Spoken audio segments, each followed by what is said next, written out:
बिस्मिल्लाहिर्रहमानिर्रहीम। नवाज़ 10 न्यूज़ टीपो नाज़रीन में खातूम है।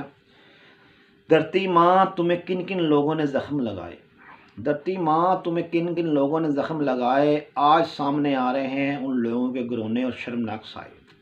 धरती माँ तुम्हें जिन जिन लोगों ने ज़ख्म लगाए, आज सामने आ रहे हैं उनके घनौने और शर्मनाक साए। इस मौजूद पर बात होगी। आगाज़ इस बात में नाज़रीन मैं करूँगा कि जनरल फैज़ मीर साहब की जो प्लानिंग थी और मियाँ शहबाज शरीफ की जो हाउस, मियाँ शहबाज शरीफ यानी कि वज़ीर हाउस की जो सिक्योरिटी पे मामूल, यानी कि जो अंदर की जो सिक्योरिटी वगैरह, और यानी कि जो भी मेजर असलान जो पकड़ा गया है, उस सबको पता है, मीडिया के अंदर बात बड़ी इन हुई पड़ी है, उस पर बात मैं करना चाह रहा हूँ। मैं ये बात करना चाह रहा हूँ, देखें कि जनरल फैज़ हमीद साहब उन्हें कैसे पकड़े गए, उनकी जो ये साजिश करते हुए पकड़े गए कैसे। जब जनरल मेजर असलान जो मियाँ शहबाज शरीफ के जो अंदर एडवाइज़र नहीं तो नहीं, यानी कि जिस वक्त अंदर जैसे फिर फैले पर खड़े हुए होते हैं या कोई बता देते हैं कि आप इधर बैठे हैं, ऐसे करें या ऐसी मीटिंग होनी है, ऐसी बात हो, यानी कोई मैनेजमेंट वाले किसी अंदर जो कर रहे थे, वो मेजर असलान किन की रिकमेंड से आए थे, वो उनकी रिकमेंड से आए थे, उनकी मंशा से आए थे। जनरल फैज़ मीर साहब की मंशा से किस लिए आए थे कि अंदर की आपने मुझे मुखबरी करके बतानी है। अंदर की मुखबरी, वज़ीर आज़म हाउस की मुखबरी कर रहे थे। वज़ीर आज़म हाउस की मुखबरी करने का मकसद क्या था कि जनरल फैज़ मीर उनको ब्लैकमेल करना चाह रहे थे शहबाज शरीफ साहब को, इसलिए उन्होंने वहाँ पे रिकमेंड कराया था, उनको वहाँ पे बरात जमान कराया हुआ था।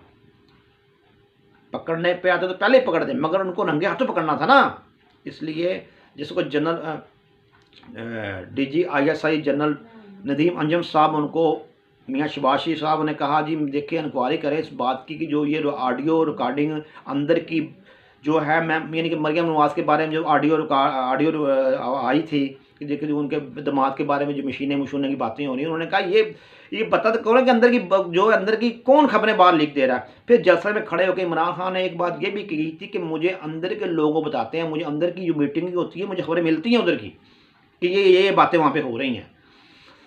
फिर उस वक्त ISI के जो चीफ थे नदीम अंजम साहब, उन्होंने कहा कि किसी को बेगुनाह नहीं, जो है उसको पकड़ना है, जो था उसको पकड़ना है, जो है उसको पकड़ना है। उन्होंने समूथली चले एंड वो दबोच लिया उसको।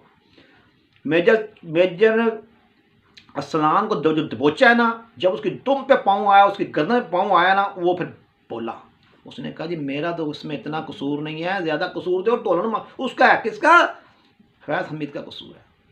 देखें फैज़ हमीद साहब, आप एक मॉडम उनकी जेब में डाली हुई थी, एक मॉडम से आप सुन रहे थे, यानी एक मोबाइल मेजर असलाम की जेब में, वो पास ही खड़ा हो जाता था ऐसे, और जो बातें कर रहे हैं उस मीटिंग में, जो शबाशी बातें करता है या कोई कमीना में कोई बंदा बात कर रहा है, कोई एडवाइस दे रहा है, कोई ये कर रहा है, वो कर रहा है, वो सब सुन रहे हैं।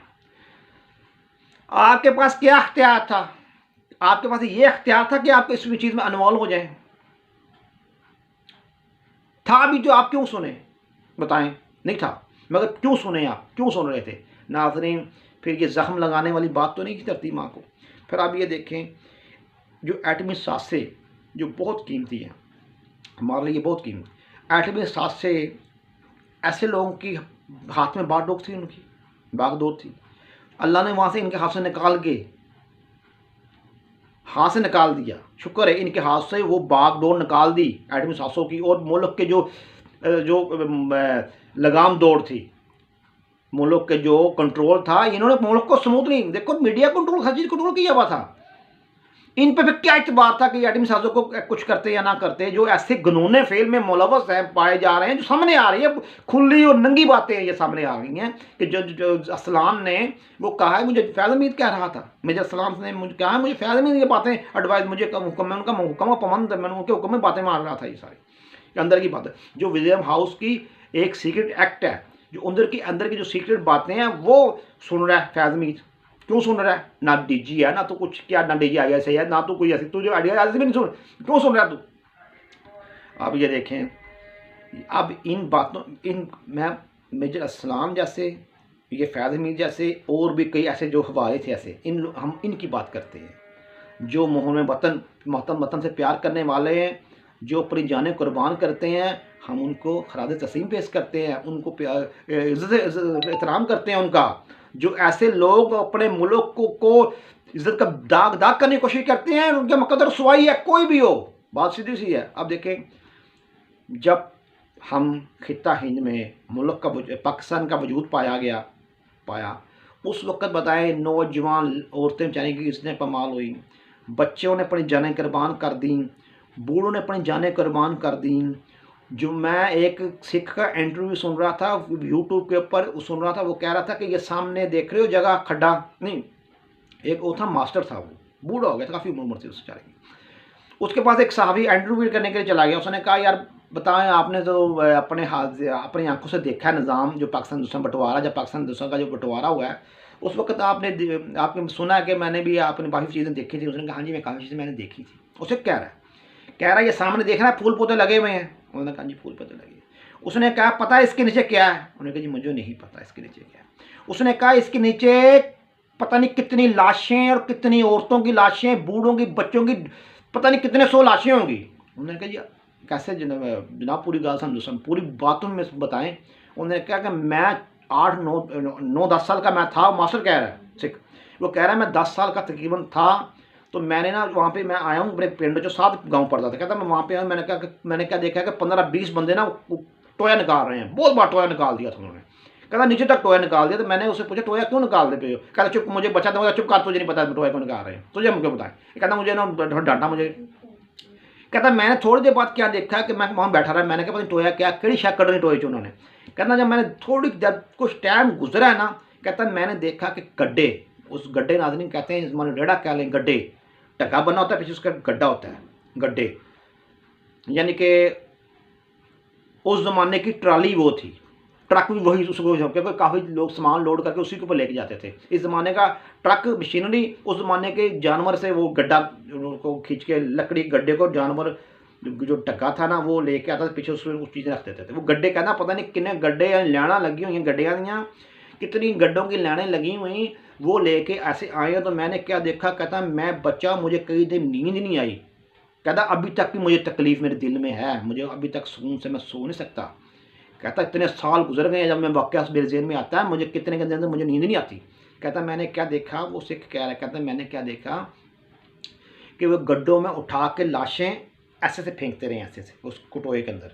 जब टोए के अंदर लाशें फेंकी हैं, फिर टोए जब टोया भर गया, यानी कि देख कितना बड़ा टोया किया होगा उन्होंने, तो कह रहे जो टोया भर गया फिर ऊपर मिट्टी डाल दी है। कहता मट्टी डालने के बाद देखो, आज देखो कि आपको क्या लग रहा है, ऊपर ये फूल पौधे लगे हुए हैं, इसके इनके नीचे वो उनकी लाशें हैं। किन की लाशें नाज़रीन? वो मुसलमानों की लाशें थी, मुसलमानों की। मैं किसी भेदभाव की, मैं इंसानियत की बात करता हूँ। देखें चाहे सिख हो, तो यानी कि सिख की साथ ज़्यादती हो, ज़्यादती है। जो पाकिस्तान हिंदुस्तान बना था या इस मकसद के लिए नहीं बना था कि आप जो पाकिस्तान वजूद में आया था, इस मकसद के लिए नहीं आया था कि आपसे ऐसे लोग खिलौने का जराइम करें। जो बेचारा मजदूर मेहनत कर रहा है, कुर्सी बैठ के मेहनत कर रहा है, जो कोई कारोबार कर रहा है, वो इनका कम करेंगे पड़ेंगे जब ले। हिंदू, मुस्लिम, सिख, ईसाई, सबको मेरा सलाम। सब ने ही अपनी जानों के, हिंदुओं के साथ भी ऐसे हुआ, हिंदुओं के साथ भी ज़्यादती हुई, मैं मानता हूँ। सिखों के साथ भी ज़्यादती हुई, मैं ये भी मानता हूँ। मुसलमानों के साथ भी ज़्यादती हुई, ये भी बात हकीकत है, ये मानता हूँ। और ईसाइयों के साथ भी ज़्यादती हुई, मैं भी मानता हूँ। जो और भी कई कौमें कहते हैं उनके साथ बड़ी ज़्यादती। कई वो बताते हैं, मैं जब सुनता था ना यूट्यूब पे, कहते थे ऐसे ऐसे ऐसे उठा के, ऐसे बच्चों को ऐसे उठा के, तो नीचे से कृपान कहते, तलवार से कृपान, वो ऐसे बोलते थे बच्चे के पेट के अंदर, माँ के सामने। उस माँ के दिल में क्या बीतती हो नाज़रीन। ये जो हरकतें इन्होंने की हैं, इनको ना इस जहान माफ़ करने जा तो अल्लाह की है, मगर हमें एक अल्लाह के फरियाद कर रहे या अल्लाह ना इनको इस जहान माफ़ी मिले, ना अल्लाह इनको अगले जहान माफ़ी दे। माफ़ करने के लिए ज़्यादा है, कर दे। बट इन्होंने बहुत बड़े बड़े जुल्म किए हैं, लोगों की आंखों में आंसू खुश्क हो गए।